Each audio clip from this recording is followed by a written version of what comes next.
Welcome back to the Golden State with Mates post-game live after the Warriors get their 10th win of the season, and they're now a perfect 2-0 to start the NBA Cup with a 123-118 victory over the Memphis Grizzlies. Some comments already from you guys in the comment section here, so I'm going to read them out, get straight into it. Samil, hope I pronounced that correctly, has said, "These refs, man, WTF?"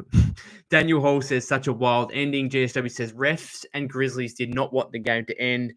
And Daniel responded saying, "NBA Cup intensity, LMAO." Now, the refs, right? I just watched Steve's presser there, and he said that it was disgusting the last quarter and a half. And it was. There's a lot of whistles being blown, a lot of physicality. Both teams went to the free throw line at least, for 25 free throws from the Warriors were 18 of 25. The Grizzlies were 27 of 33. You know what, though?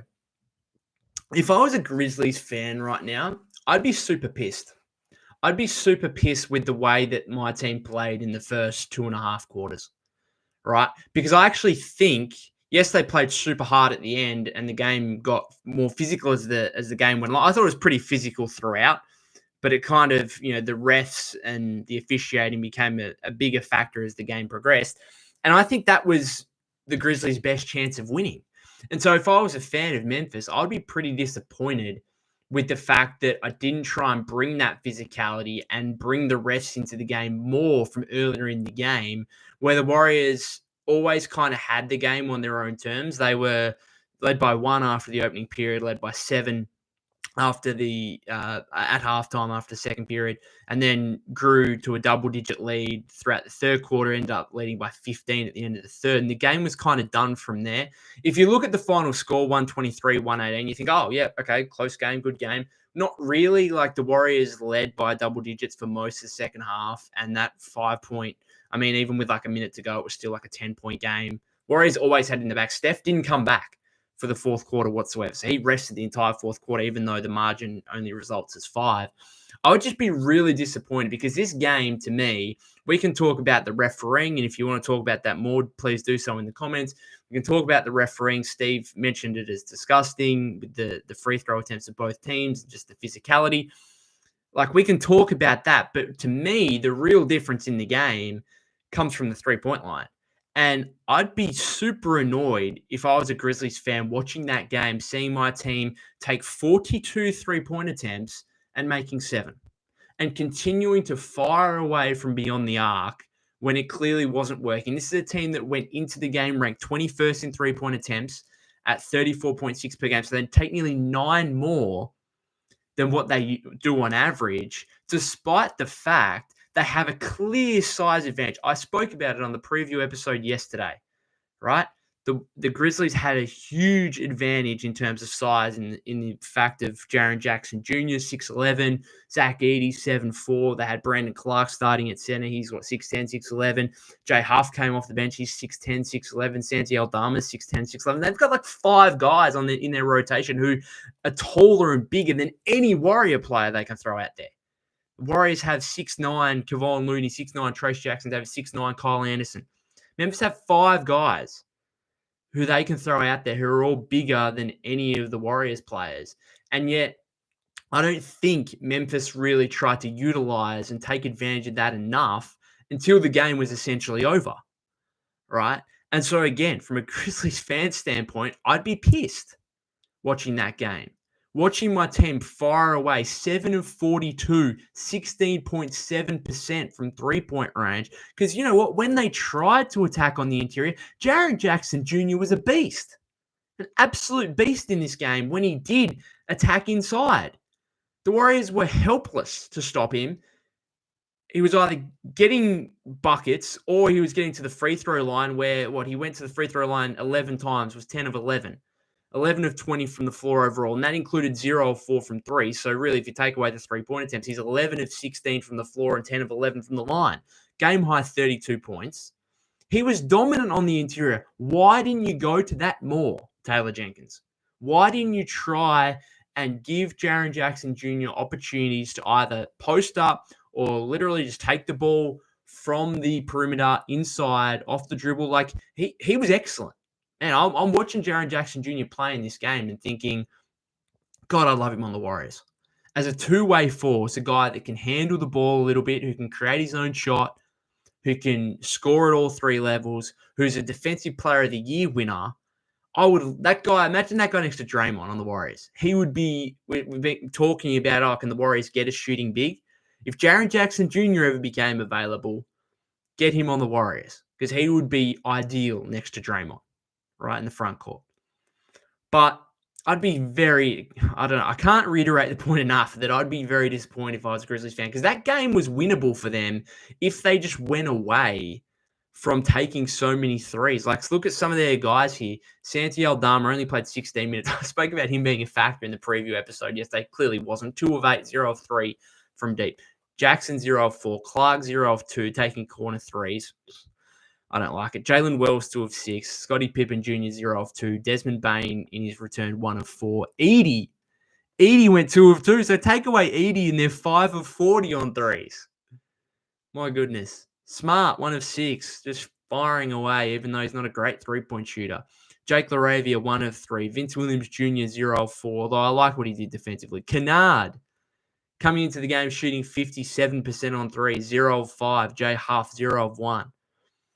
I mean, that was really disappointing from a Grizzlies perspective. But this is a Warriors podcast. This is a Warriors live stream. So we have to talk about them. And we have to give credit to Jerry Stackhouse again and the Warrior defense for bringing the Grizzlies into their style of game.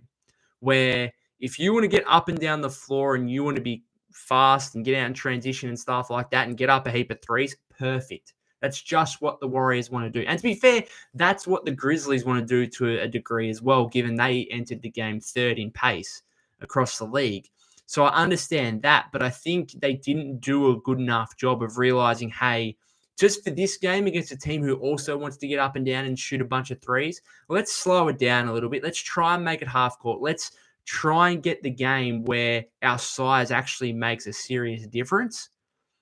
And, we can get some, a bunch of paint points. We don't have to rely as much on the three-point shooting. Instead, they kind of went the other way. They took 9 3-point attempts more than what they average.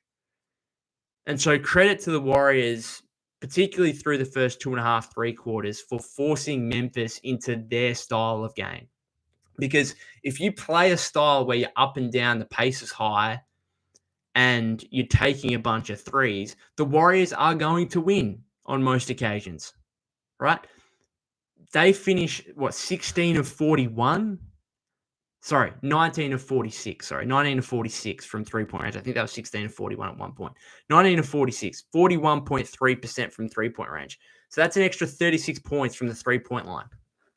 That's the difference. You win by 5. That's evidently the difference. That is the difference in the game, right? Why the Grizzlies thought, okay, we need to try and match the amount of attempts the Warriors are taking. And that's sometimes a league, right? Sometimes you get into a matchup where it's like, okay, they're just firing away and making threes. We need to try and match that because at the end of the day, 2 points doesn't equal 3 points, right? And you're always getting an advantage from the three-point line if you're making shots, which is the key here. If you're making shots, Memphis weren't. They took way too long to adjust, in my opinion. They should have seen that, okay, first half, we're not really shooting the ball that well. Let's try and attack the inside. Let's not only put pressure on the Warrior defense and their lack of size. We've seen them get beat up by opposing centers this season. Their 2 losses came from Ivica Zubac going for 23, 18, and 6 for the Clippers, and then Mobley going for a similar stat line in very limited minutes because it was a blowout win. Jared Allen had a double-double in that game as well. Like, we've seen them get beat up on the inside. They're vulnerable. Why the Grizzlies took so long to actually go to that, I'll never know. Because when they did through Jackson, it was effective. So it doesn't make any sense. So Emil says, we contested threes and closed out very well. I agree with that. I agree. The Warrior defense deserves credit for making those threes reasonably difficult, albeit they still missed some open ones. But adjust quicker. I actually thought this game was also almost more about Memphis. Like, this was just another standard good Golden State performance to me. This game almost said more about Memphis and the disappointment in what they brought for the first three quarters compared to the Warriors. Again, give credit to Golden State, right? Who are so deep offensively, moving the ball really well. Yes, had 19 turnovers, but I thought generally the offense was really good. Steph didn't have a big game at all. Only played 26 minutes, 13 points, 8 rebounds, 5 assists, 4 steals. It was pretty good on the defensive end of the floor. Offensively, only took 9 shots, 4 of 9 from the floor, 3 of 7 from three-point range. The Warriors had 10 players score at least 8 points in this game, led by Buddy Hield, who I think played a game high 30 minutes, 19 seconds. Sorry, not a game high, team high, 30 minutes, 19 seconds, 18 points, 7 of 15, 4 of 8, 4 rebounds, 2 assists. Did have 5 turnovers, though, unfortunately. So the Warriors offensively, another game where they get so much production across the board. But I just thought the story was clearly the refs and the physicality and the officiating. I get that. But more so Memphis' decision to take 42 three-point attempts, much more than they normally average against a team that they should be automatically taking less against probably. Now, yes, okay, there's times the Warriors are cramming the paint and, there's always help defense. Like I think Tim Legler made a comment on that during the third quarter or early in the fourth, might have been early fourth quarter, whatever it was, where I think it was Vince Williams Jr. or someone beat, I think it might have been Pajemski off the dribble. And, it was Desmond Bain. Whoever it was, doesn't matter. Anyway, Kyle Anderson got a block, like almost pinned it along the backboard, got the rebound. Warriors go in transition. And Tim Legler made the comment, right, that the Warriors, there's always a help defender there. There's always someone on the back line helping the guy that's, might have got beaten off the dribble. And so I appreciate that. I appreciate that the Warriors are cramming the paint, that they are making things slightly difficult, and therefore, the Grizzlies are kicking out to open shooters a lot of these times, and they're just missing shots, right? Okay, I understand that, but there was also a lot of occasions where they just could not stop Jaren Jackson Jr., right? Who's finishing with both hands, doing everything, getting to the free throw line. Just keep going like that. Like, how many post-ups did we see Edey get? I think he got one where he missed over Looney. Aside from that, I don't think they utilized him enough because we know he's got good touch around the paint. And, he used his size on a couple of occasions, going back to that one in the first half where he kind of reached over Wiggins just with his sheer size and height, got the offensive rebound, and then banked it back in on a little hook. I don't know, just disappointing from a Memphis standpoint. But for the Warriors, so many contributions. I suppose the starting topic here is in regard to the opening lineup with Lindy Waters III starting in place of DeAnthony Melton, who I wrote an article for Blue Man Hoop at the start of the day outlining 6 potential options to replace DeAnthony Melton in the starting lineup. And I think I ranked them as Lindy Waters III 6th. So from 6 to 1, it was like Lindy Waters III, Pajemski maybe at 5, Buddy Hield maybe at 4, Kuminga at 3 if they wanted to go big and go back to the starting lineup. And then it was Gary Payton the second was 5. I can't even remember. I'm sorry, I'm getting confused. It was Gary Payton at 5. So it was Lindy Waters the third at 6, Payton at 5, Pajemski at 4, Kuminga at 3, Hield at 2, and Moody at 1. So I expected it to be Moses Moody. I just thought, okay, he started the last game, or he started a few games already this season where the Warriors have been without a backcourt partner for Steph when Melton was missing those games. Obviously, GP2 started a couple of games as well. I'm not sure that is necessarily too viable going forward, just given the lack of spacing concerns with Draymond and TJD in the front court as well with GP2. I just thought it was going to be Moody. Flat out thought it was going to be Moody because you don't want to mess with how good Buddy's been off the bench, and you don't really want to mess with the whole stylistic perspective of bringing JK back, right? And so I thought it was going to be Moody, and then it gets announced before the game that it's Lindy Waters III. And I'm like, whoa, okay, this was it makes sense because he's somewhat similar to Moody, like similar size, 3-point shooting ability. Like, it makes some sense. I just thought that he wasn't going to vault from completely out of the rotation to being a starter. I just didn't think, but maybe I should give Steve some more credit because he's capable of pulling moves like that, where this guy played a couple of really good games, had that 21 points against the Pelicans, but then more recently has been out of the equation again. and out of the rotation. And I didn't think that he would just vault straight ahead of, 5 or 6 blokes into a starting role, but Steve did that, and it worked well. He scored the Warriors' first 5 points at 8 points in the first half before going down with that knee injury on a highlight block, really, which was a nice play. But then obviously has the knee issue, goes off, doesn't return after 10 and a half minutes. So that was unfortunate. And then Pods started in the second half, which was almost equally as surprising, given that's a completely different style of player, not the 3-point threat necessarily, but does provide you, to be fair, with some of the ball handling and playmaking stuff that you lose with Milton going out. So that was certainly interesting. It's going to be weird to see, not weird to see, but it's going to be interesting to see what happens with the starting lineup moving forward. Does Pods now start from here on if Lindy's out for any extended period? Do we see, like, Moody played well?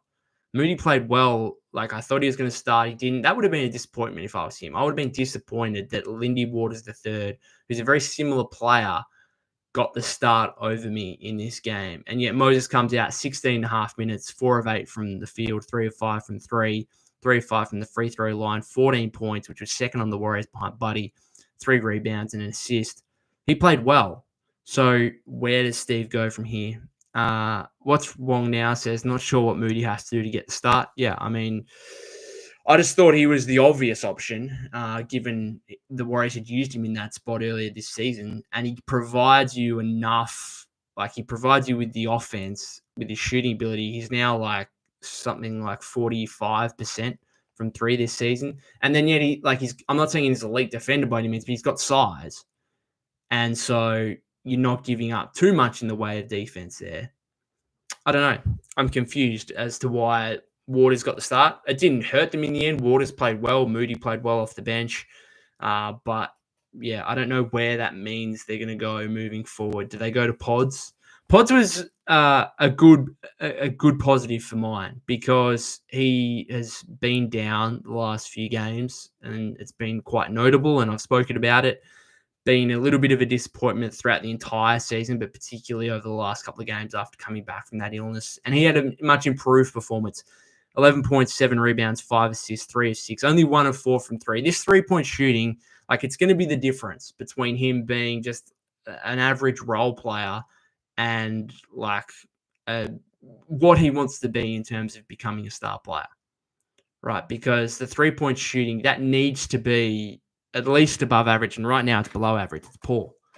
And so if teams aren't going to defend him, and this is the issue, it's not just the 3-point shooting, it's the scoring in general. And I was impressed with a couple of plays today. Like, there was one in the fourth quarter there where he went at Bain one-on-one into a Euro step and banked it off the glass. So that was nice. And to score 11 points, that's obviously much, much improved.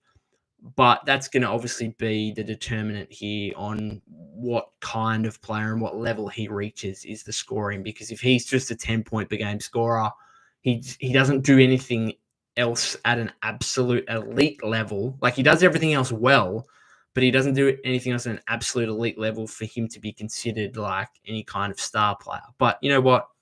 He's early in his second year. There's plenty of time. He's 21, 22 years old. There's plenty of time to go. But an improved performance, and perhaps the highlight of the season, I would say, from a Warriors standpoint, that play in the second quarter where he dove, got his hand on the ball, dove into the crowd, and then threw it back perfectly. Could not have been any more on point for a running JK who didn't have to break stride and threw it down. That was absolutely incredible, and probably the play of the season. Now, he did not mean to do it, I don't think, in any way, shape, or form. I think he was just trying to throw the ball back in play, and it just somehow perfectly landed in the exact right spot. Couldn't have been any centimeter perfect. It couldn't have been any more centimeter perfect for JK to run onto it and dunk it. An absolutely incredible play and a much improved performance from Pod. So I thought he was a positive in this one. Again, one of 10 Warrior players to score at least 8 points. Draymond got ejected late in the game with it in the closing minutes. It was really interesting. Now, going back to what you're saying with the, Daniel saying the NBA Cup intensity and saying it was such a wild ending. Like, it is what it is. Like this, I actually don't mind seeing like the NBA Cup and where point differential makes a difference, and the Grizzlies going out there and thinking, you know what, a few points here or there. Yes, we're going to lose the game, but this could actually matter in the grand scheme of things. And Steph rests the whole fourth. I don't know if there's a slight injury concern there or whatever that Steve was trying to, rest Steph from bringing him back. But it'd be interesting to see like what happens if the Warriors miss the quarterfinals or whatever on point differential. And you could look back at this game and think, well, if they brought back Steph, they could have just easily won that game by 15, 20 points maybe. And instead, they kind of allowed the Grizzlies to come back and make it a lot closer than what the game actually was. Like this, a 5-point game in the end was, it was a double-digit lead for the majority of the second half. Daniel Hall says, if I remember right, out of the draft, shooting was one of the things he was good at. Yeah, he shot like over 40% from three at Santa Clara in his final rookie season. Final college season, sorry. And he shot the ball pretty well at times last year. It wasn't so much the percentage. It was more so he was giving up and not taking some wide open threes that we think he probably should have. And then during Summer League, he actually shot the ball really well as well and on higher volume. And so looking at Summer League, yes, it's Summer League. We can debate how much you really want to read into that. But we thought, okay, yeah, like he spoke about wanting to take like 8 threes a game. Well, he's way off it at this point, partly because he's not taking enough. Sorry, partly because he's not playing enough, I should say. And partly also because he's just not making any. So he's lost confidence. Like he has lost confidence. He was firing away a couple of times there in the second half, and it's almost more of a hope at the moment. Like we hope it goes in more so than we're actually confident it goes in, which is, it's strange to say that like Draymond Green is just a better 3-point shooter at the moment than Brandon Podziemski. Like he just is. Like Draymond's firing away from the corners or top of the key, and like it looks super confident. And he goes another, what was he? He took 7 3-point attempts, 3 of 7. Missed his first couple, made 3 in the second half. So he's like 45% from 3 this season, which I wrote about earlier as well. Like it's proving that last season was no fluke. And that's huge for the Warriors if Draymond's going to start.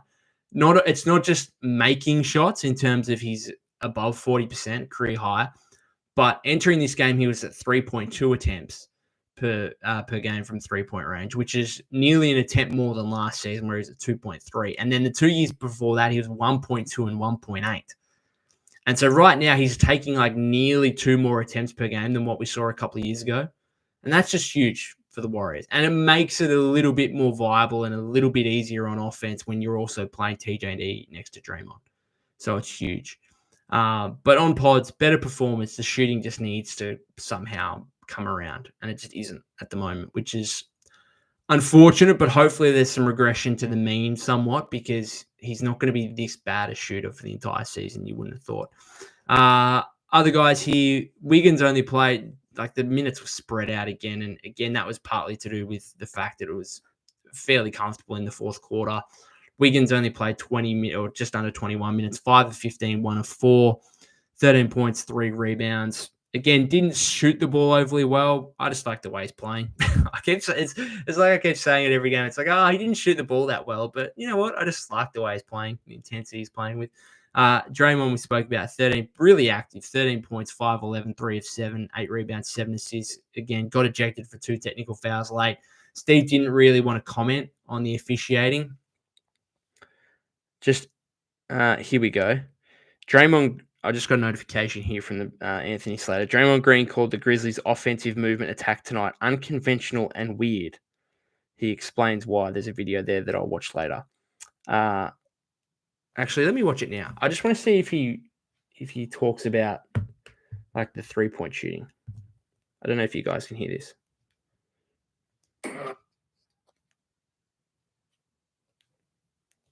Okay, now. We did the things that we need to do. They're running an unconventional offense these days, and so to see that for the first time took a little getting used to. But I thought our coaching staff did a great job of preparing us for it. They came right out the game. I was just telling CD, they came right out the game. It's like, what they're doing is weird. And so immediately for us as players, you lock in, like you're expecting the unexpected. Like in the NBA, most rotations and patterns are pretty similar. What they're doing is like, I haven't seen it. And so I thought we did a great job of adjusting to that. And playing. I really want to know what he's like if he gets into this a little bit more. Identity that we created for ourselves, but we made some quick adjustments. I thought Stack was great on the adjustments. We made some quick adjustments during that game to make sure the game went in our favor. I thought we did a great job executing against their top blocks. They're trying to force everything down to the bigs. I thought we did a great job of taking care of those. And like I said, also defeat. I'm assuming Slater's going to ask a follow-up question here. What was so unconventional about their offense? Yes, The defense looked, you said it looked like they were top blocking stuff. What was so weird about their offense? Like if one guy drives right, the whole thing moves right. Like if you're in the slot and you drive right and there's a corner man, he cutting and like kind of giving you all the space. If you drive middle and the whole team is rotating, and it's one thing to like move and replace yourself, but no matter what it is, no matter who it is, no matter the personalities, everybody's rotating. And it's just something a little different. It makes the typical help patterns a little different. And, okay, interesting. We're getting into the nitty gritty here. Sorry for that. We're getting into the nitty gritty here, and Draymond's got a basketball mind that none of us will ever really be able to comprehend, and so all that kind of specific stuff that he's talking about, I won't get into too much. But it was certainly I just found most interesting the 3-point attempts when they were being so dominant on the inside for much of the game with Jaren Jackson Jr. and stuff like that. But on to other Warrior performances. Yeah, Wiggins didn't shoot the ball overly well, again, like the aggressiveness. Trace, 9 points, 6 rebounds, including 2 offensive, 2 assists, a steal and a block. I've liked his last couple of performances more than I did the couple before that, providing a little bit more aggression. Yeah, I mean, it's okay. It's not great, I wouldn't say. It's probably not at the level I expected going into the season, but it's been okay the last couple of games. And the Warriors are playing reasonably well with him out on the floor. I mean, he's a -1 in this game. And he was GP2 was a -6. Some of that was at the end. Yeah, I mean, I'll say it again. Like, I don't know if the Warriors need to try and find an upgrade at center, or if they're just comfortable with what they're doing. Where Trace plays 18 minutes, Loon plays just over 12, so it's like 31 minutes of those two guys, and then the rest is like slow-mo and Draymond as small ball centers. Maybe you're just comfortable with that. Vince Williams Jr. did a good job being quite physical, and the rest of the Grizzlies defense, and just not allowing Steph to get too many shots up, and clearly didn't want to be killed by Steph in a way that the Thunder and also the Mavericks were in the last 2 games, where Steph both went for 30 plus and obviously won the games against each of those oppositions. And as a result, Steph, just like the unselfish superstar he is, he's like, okay, I won't force it. If my guys are open, then I'm going to find them and trust them. And what does it result in? 10 guys scoring at least 8 points. GP2, not a whole lot of impact. Would have been a game for him had Ja Morant been available and playing, but he wasn't. So not really a GP2 game. Had a nice steal on Bane at one point. Not too much else. I just want to say a couple of the outlet passes from the Warriors.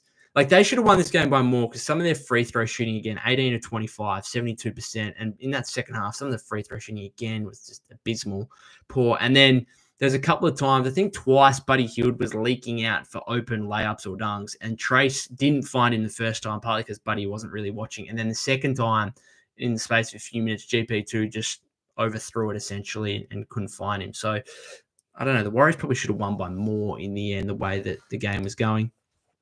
Daniel Hall says, I'm happy this season we can beat the teams we should beat without Steph having to go for 30 a night. Yeah, I agree. I mean, the depth, Steph's still capable of it. And I think that's the most important thing.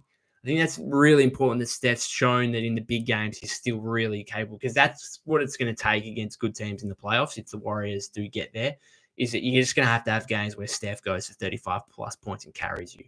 But throughout the regular season, you can certainly get away with winning these games where, depending on how defenses guard Steph, it's like, no, okay, we're just going to let everyone else cook, basically, where we just have a heap of guys score double figures. Henry says, these were the worst refs I've seen all year. Absolutely horrendous ending with the ticky-tack fouls. Was it, I don't know, was it that many ticky-tack fouls? I thought there was a lot of physicality. Justin says refs wanted the Grizzlies to win. I don't know. I'm not going to comment too much on that. I agree, but I think it's more so Memphis probably being the more physical and the bigger team. And that's kind of what happened late, is they were trying to impart their physicality and their size. And you know what? That puts pressure on the refs to make decisions. And the refs are going to sometimes get it right and they're going to sometimes get it wrong. Right. And that's why I'd be really disappointed as a Memphis fan that they didn't put the pressure on the refs more earlier in the game and waited till the game was, they were down by double digits and the game was pretty much out of reach for that to happen. And so, yeah, again, I'd be that's my main theme. I'd be disappointed if I was a Grizzlies fan. Buddy, I don't know. I didn't think he actually played that well, but he had 18 points on 4 of 8 shooting, led the Warriors, played a lot. His 4 rebounds all came on the offensive end. I don't think it was really interesting to hear. I think it was Mike Breen and Tim Legler again talking about his athletics career previously, which I didn't know about. I didn't know that he had a track career. And I'm not sure if he's actually quick or if it's simply he works almost harder than any other player in terms of pushing from defense into offense. Like the amount of times he, contests a shot on the perimeter and then he just sprints out. And even off a make, he just sprints to the other end of the floor. I don't think I've seen a guy sprint as hard as he does to the other end of the floor. He's either looking for leakouts, and again, I'll go back a couple of times the Warriors missed him. He would have had an extra 4 points in this game if they just connected on a couple of those leakouts. It would have been easy layups or dunks. Or even if he doesn't have a leak out necessarily, he's just sprinting to the opposite corner, right? Sprinting from one corner of the floor on the defensive end to the other corner on the offensive end, trying to space out, looking for a 3 in transition. He works so hard. And it's a credit to him and it's a credit to the Warriors staff that they've got him so engaged, where this guy is literally running all over the floor, creating such a chaos for the opposing defense. And again, it just goes even on offense, he's just running around everywhere and getting 4 offensive rebounds because he just moves around and finds himself in the right spot. Huge credit to him. Henry says, all things considered, Aldama, Jackson, and Edey has to be the biggest backcourt. I'm assuming you mean front court in the league.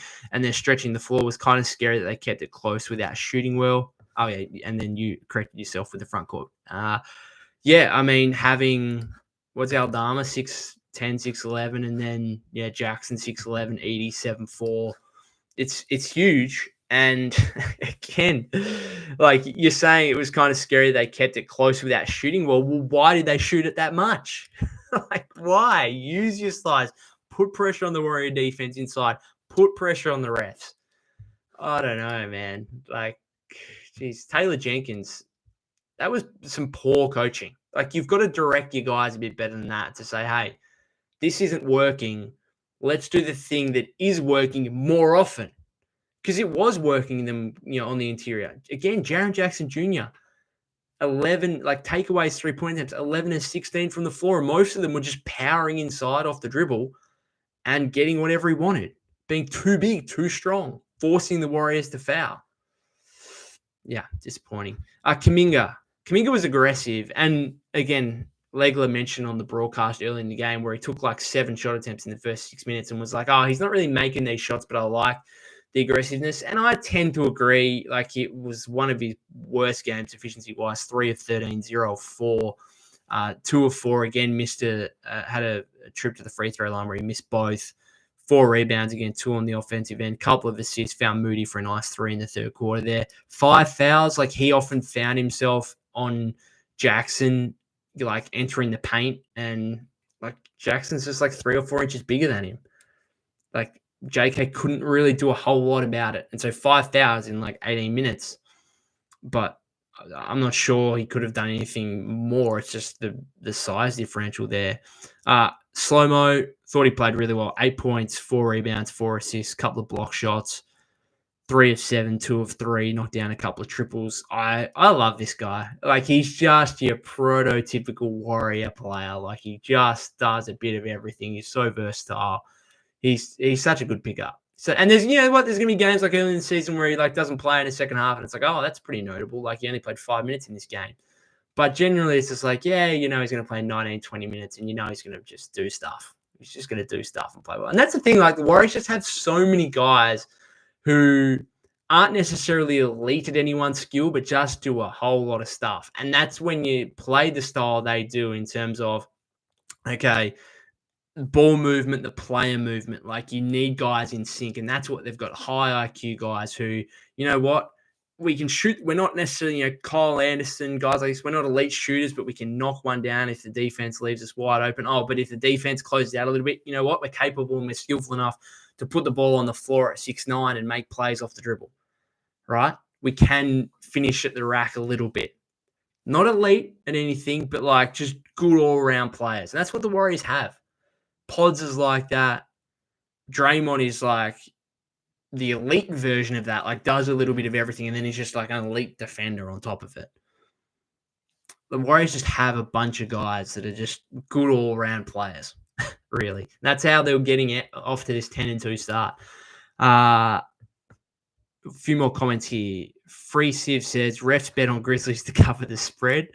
Well, yeah, I mean, it looked like the Warriors were going to cover the spread there for the majority until that last minute. Not sure that's the case, though. Henry says, Kuminga finally looking like Clyde Drexler, gliding to the rim and laying it in rather than just dunking in transition. Nifty stuff. Yeah, he had that big one. Was it first quarter where he got out in transition and he went up with it on Jackson like he was going to maybe end his career, and instead just, as you said, glided in and laid it in. Miguel says, any Lindy Waters injury update? He got the start over Melton, who just got injured. Yes, I spoke about Lindy Waters before. Don't know if you're in the stream for that. But, yeah, a little bit disappointing. That was a huge block, and I don't think there's been any injury update. Looked pretty dangerous. Looked like a hyperextension of the knee where, as they mentioned on the broadcast, you kind of land stiff-legged without any flexion. I've done that before in a game of Australian rules football when I was 17.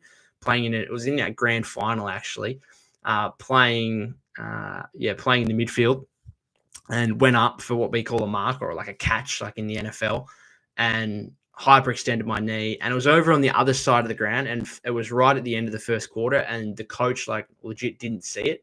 I was on the ground for probably a minute in some serious pain, as Lindy Waters III would have been in that incident.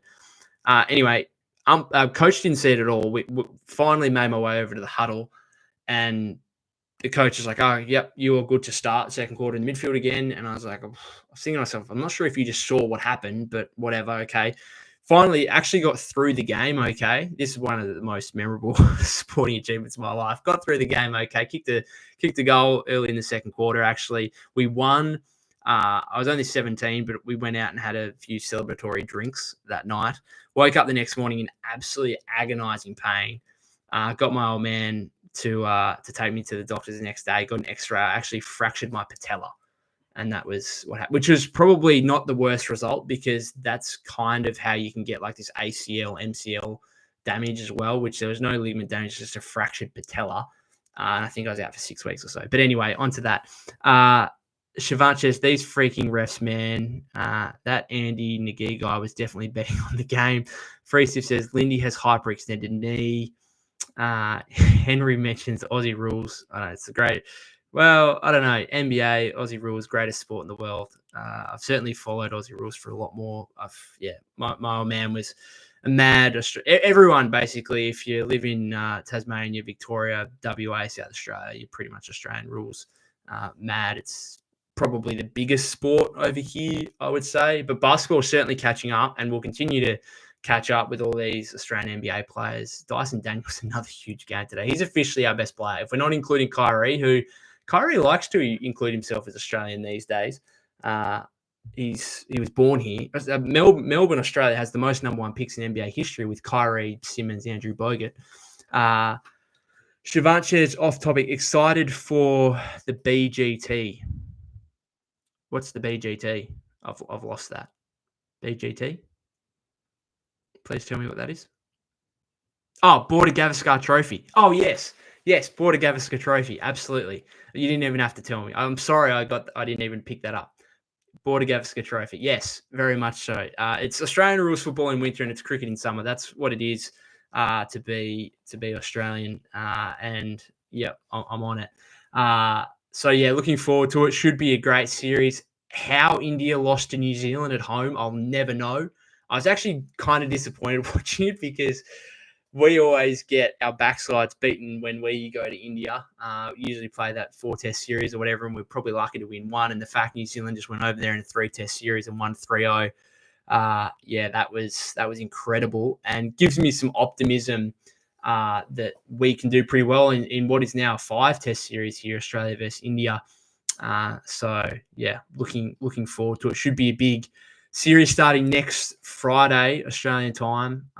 So looking forward to it. There's a couple of more T20s against Pakistan coming up, but this is an NBA podcast and we're talking Australian rules, football, cricket, all that kind of great Australian stuff. Henry says NBA brain trying to figure out the Aussie rules acronyms. Which ones exactly? Shavant says New Zealand just got lucky. It's almost impossible to beat us on our own ground. How can you say they got lucky when they beat you 3 straight times? three test matches in a row.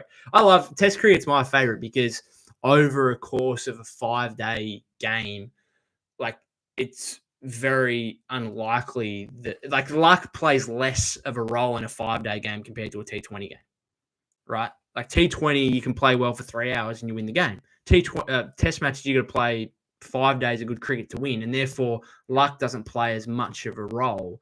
And therefore, I don't know how you could say they got lucky given they won 3 test matches in a row. But whatever. Miguel says, now with Melton and Waters out, looks like lots of Moody and BP. Yep, I'd agree with that. I don't hate that. Like, this is what the Warrior depth is here to withstand, right? Like, you've got literally 13 rotation guys. Guy Santos now down in the G League. Did they play? I think they might have played today. I haven't checked the scores. Like, this is what the roster is built to withstand. Melton goes out. Lindy Waters, the third, goes out. Basically, anyone but Steph and Draymond go out. The Warriors should still be capable of winning plenty of games. Right? This is what you did it for. And so I'm looking forward to seeing those. You know, they're 2 young players that we have high hopes for. Looking forward to them playing more. Henry says, I realized you were talking about cricket with the BGT. My bad. Yeah, I've never even heard of Border Gavaskar Trophy being referred to as BGT. I guess that's what it is. It's shortened for that, but it's always just Border Gavaskar Trophy for me. Anyway, we're going to finish up there. We've been going for over 40 minutes. We're talking about all different sports now rather than basketball. If you've got anything more, then I'm happy to read it out in the next couple of minutes here. But other than that, the Warriors will play against the Clippers on Monday, looking to get a bounce-back win from obviously that third game of the season where the Clippers came into Chase Center and got the win. That will be at the new Intuit Dome. Looking forward to that one. Shavant says, I expect the G League team to win it all with the talent they have. Potentially, they split the games last weekend with the Valley Suns. Quinton Post, Reece Beekman, a couple of nice performances there. Guy Santos now is probably going to be in the G League for most of the season. You can imagine there's probably not going to be too much room for him in the Warrior rotation. So there's no point in just having him cool down on the bench and not seeing any action. So there's going to be some development there. Other than that, guys, yes, I'll be back maybe for a preview episode ahead of that Clippers game. But otherwise, in fact, that game's on Sunday, isn't it? Did I say Monday? It's Monday my time. I always get confused with the differential in the time difference because games, obviously, it's Saturday. It's nearly 6 p.m. Saturday here for me in Australia. Other than that, guys, I'll finish it up. If you haven't subscribed to the YouTube channel already, that'd be greatly appreciated. You can follow me at POK252. That's POK252 on X/Twitter. We're also on Instagram, TikTok, Golden State with Mates. Thank you very much to those of you that have commented, whether it was in regards to the refereeing, the game in general, cricket, Australian rules football, whatever. I've very much enjoyed it and look forward to the next one. Miguel says, my time too. Greeting from South Korea. South Korea, that's cool. I don't think I've ever met someone from South Korea, to be honest. So that's fantastic. Thanks again to those of you that have tuned in. If you're watching this on replay or listening to this on the podcast feed, then again, thank you very much for listening or watching. Again, I'll be back probably for an episode maybe prior to the Clippers game. If not, I'll certainly do a post-game live after that one as well. Until then, have a great weekend.